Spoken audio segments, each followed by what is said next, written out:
ನಾನು ಎಲ್ಲದಕ್ಕೂ ಖುಷಿ ಪಡ್ತೇನೆ, ಸಂತೋಷ ಪಡ್ತೇನೆ. ನನ್ನ ಆಚಾರ ವಿಚಾರ, ನನ್ನ ಕ್ಷೇತ್ರದ ಜನದ ಬಗ್ಗೆ ಕಾಳಜಿ ವಹಿಸಬೇಕಾದ ಜವಾಬ್ದಾರಿ ನಂದು. ನನಗಾದಂಥ ನೋವನ್ನ ನಾನು ಹೇಳ್ಕೊಂಡಿದ್ದೀನಿ. ನಾನು ಬೇರೆ ಕ್ಷೇತ್ರದ ಬಗ್ಗೆ ಆಗಲಿ, ಬಡ್ಜೆಟ್ ಬಗ್ಗೆ ಆಗಲಿ, ಬೇರೆ ವಿಚಾರದ ಬಗ್ಗೆ ನಾನು ಎಲ್ಲೂ ಕೂಡ ಮಾತು ಆಡಲ್ಲ, ಚಕಾರನೂ ಹೇಳಲಿಲ್ಲ. ನಾನು ನನ್ನ ಕ್ಷೇತ್ರದ ಬಗ್ಗೆ ಏನು ಆಗಬೇಕಂತ ಅದು ಆಗಿಲ್ಲ. ಆ ನೋವು ನಾನು ತೋಡ್ಕೊಂಡಿದ್ದೀನಿ, ಅಷ್ಟೇ ನನಗೆ ಗೊತ್ತಿರೋದು. ಯಾರು ಬೇಕಾದರೂ ಏನಾರ ಹೇಳ್ಕೊಳ್ಳಿ, ಯಾರಿಗೆ ಒಳ್ಳೇದು ಅನ್ನಿಸ್ತದೆ ಒಳ್ಳೇದಾಗಿರೋ ಒಪ್ಕೊಳ್ಳಿ, ಕೆಟ್ಟದಾಗಿದ್ದರೆ ಬೇಕಾದ್ರೆ ತಿರಸ್ಕಾರ ಮಾಡಲಿ.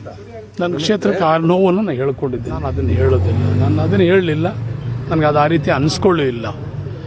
ನನ್ನ ಕ್ಷೇತ್ರಕ್ಕೆ ನಾನು ತೋಡ್ಕೊಂಡಂಥ ನೋವಿಗೆ ನನಗೆ ಪ್ರತಿಫಲ ಸಿಕ್ಕಲಿಲ್ವಲ್ಲ, ಆ ನೋವು ಅಷ್ಟೇ. ನಾನು ಇವತ್ತು KSMB ಮುಚ್ಚಿ 10 ವರ್ಷ ಆಯಿತು. ನಾನು ಜಿಲ್ಲಾ ಪಂಚಾಯತಿ ಅಧ್ಯಕ್ಷ ಆಗಿದ್ದ ಸಂದರ್ಭದಲ್ಲಿ ಮುಖ್ಯಮಂತ್ರಿಗಳು ಅವತ್ತು ಸಿದ್ದರಾಮಯ್ಯ ಸಾಹೇಬರು ಇದ್ದರು. ಬರೀ 20 ಕೋಟಿ ಅವತ್ತು ಕೊಟ್ಟಿದ್ದರು. ಅದಾದಮೇಲೆ ಒಂದೇ ಒಂದು ನ್ಯಾಯ ಪೈಸೆ ಕೊಡಲಿಲ್ಲ. ನಿಮಗೆ ಗೊತ್ತಾ, 2800 ಮನೆ ಇವತ್ತು ಹರಾಜಿಗೆ ಬಂದಿದೆ.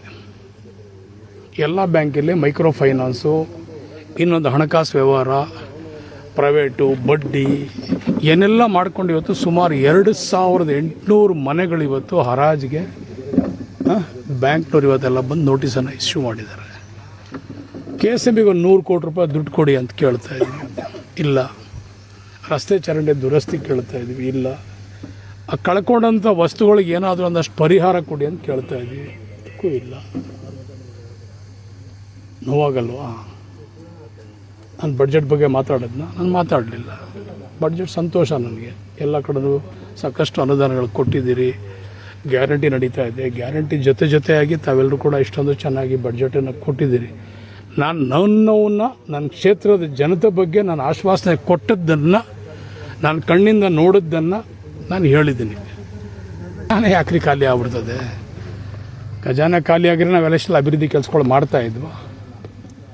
ಯಾಕೆ ರಾಮನಗರಕ್ಕೆ ಕೊಡ್ತಾ ಇಲ್ಲ? ಹೇಳಿದ್ದಲ್ಲ, ನಾನು ಕೆಲವು ವಿಷಯಗಳು ಭಾಳ ಮುಖ್ಯವಾದಂಥ ವಿಷಯಗಳನ್ನು ಅವ್ರ ಗಮನಕ್ಕೆ ತಂದಿದ್ದೆ. ಇದು ಭಾಳ ಮುಖ್ಯವಾದಂಥ ವಿಷಯ. ಅವತ್ತಿನ ಸ್ಥಿತಿ ನಿಮ್ಗೆಲ್ರಿಗೂ ಕೂಡ ಗೊತ್ತಿದೆ.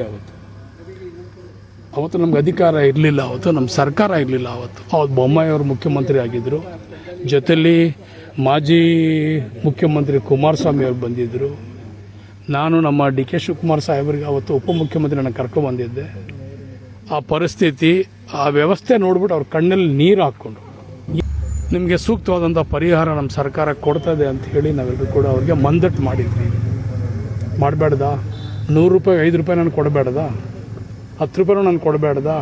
ಹಿರೀಕರು ಕೆಲವರೆಲ್ಲ 3 ಸಲ 4 ಸಲ ಗೆದ್ದಿರೋರು ಎಲ್ಲರೂ ಕೂಡ ಅವ್ರು ಪ್ರತ್ಯೇಕವಾಗಿ ನಾವೆಲ್ಲ ಡೆಲ್ಲಿಗೆ ಹೋಗಬೇಕು, ನಮ್ಮ ಆಳಲನ್ನು ಅಲ್ಲಿ ಹೇಳಬೇಕು, ನಾವು ಒಂದು ಸಲ ಮಂತ್ರಿಗಳಾಗಬೇಕಂತೇಳಿ ಅವರು ಕೂಡ ಮನಸ್ಸನ್ನು ಮಾಡಿದ್ದಾರೆ. ಹೋಗ್ತೀನಿ ಅಂತ ಎಲ್ಲರೂ ಒಗ್ಗಟ್ಟಾಗಿ ಎಲ್ಲರೂ ಒಂದು ತೀರ್ಮಾನ ತಗೊಳ್ತಾ ಇದ್ದಾರೆ.